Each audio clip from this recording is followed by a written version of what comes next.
Guys, this side Manjeeta Agarwal. So आज हम पढ़ेंगे लीनियर अलजेब्रा एंड मैट्रिसेस का एक और टॉपिक। लास्ट क्लास में हमने काफ़ी सारे डेफिनेशंस को क्लियर किया था। These are some definitions. आज हम क्लियर करेंगे फील्ड की डेफिनेशन। क्या होता है फील्ड? देखिए, इसको आप दो टाइप से लिख सकते हैं। इसकी दो कंडीशंस है फील्ड लिखने की। फील्ड की डेफिनेशन को या तो अगर आप कॉम्यूटेटिव रिंग के अकॉर्डिंग लिखेंगे तब डेफिनेशन आएगी a commutative ring with unity having at least two elements is called a field if its every non zero elements possesses a multiplicative inverse. और अगर आप इंटीग्रल डोमेन के साथ लिखेंगे तो आपकी डेफिनेशन किस टाइप से लिखी जाएगी? An integral domain whose every non zero element possesses a multiplicative inverse is called a field. अब इसके साथ कुछ कंडीशंस आपको लिखनी पड़ेगी। First, the multiplicative inverse of non-zero element of a field is unique. A field is necessarily an integral domain. If A, B are any two elements of a field F and A is not equals to 0, there exists a unique element X such that Ax equals to B. Every finite integral domain is a field. Or a finite commutative ring with no zero divisor is a field. सो या तो आप ये definition learn कर रही है या फिर आपको ये डेफिनेशन लर्न करनी पड़ेगी विद सम पॉइंट्स। यहाँ पे जो पॉइंट्स हैं वो इस सारी डेफिनेशन के अंदर इंक्लूड हो गए हैं।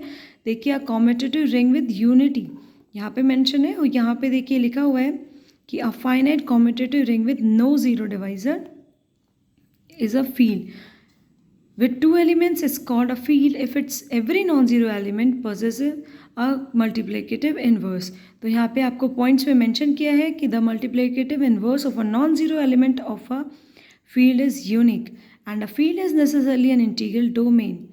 If A, B are two any elements of a field F and A is not equals to 0, अगर A 0 नहीं है means एक और such element X is there कि आप जब उस एलिमेंट की मल्टीप्लाई करें देन आपको सेकेंड एलिमेंट मिल रहा है। मीन्स ए का यहाँ पे इन्वर्स हो रहा है बी। और every finite integral domain is a field.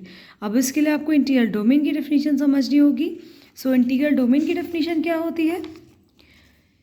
Integral domain क्या होता है? A commutative ring with unity having at least two element is said to be an integral domain if it has no zero divisors. Alternative इसकी definition ये होगी कि a commutative ring R with unity having at least two elements is called an integral domain if for all AB belongs to R where AB is equals to 0 and this implies A equals to 0 और B equals to 0।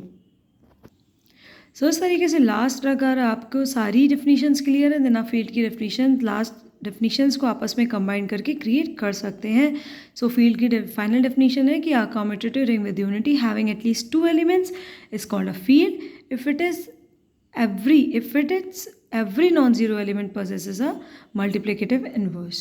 सो ऐसे ही next class में हम पढ़ेंगे vector space. आज हमने first chapter इसका complete किया है जिसमें है बेसिक डेफिनेशंस। अब बेसिक डेफिनेशंस कौन कौन सी थी? Binary operation, algebraic structure, group, abelian group और कॉम्यूटेटिव ग्रुप, सब groups, cosets, ring, some special types of ring, subring, integral domain, Euclidean ring, and the last but not least that is field। So next class में we will discuss about vector space. What is vector space? What are the scalars and vectors? So आज के लिए शुक्रिया। Thanks for watching.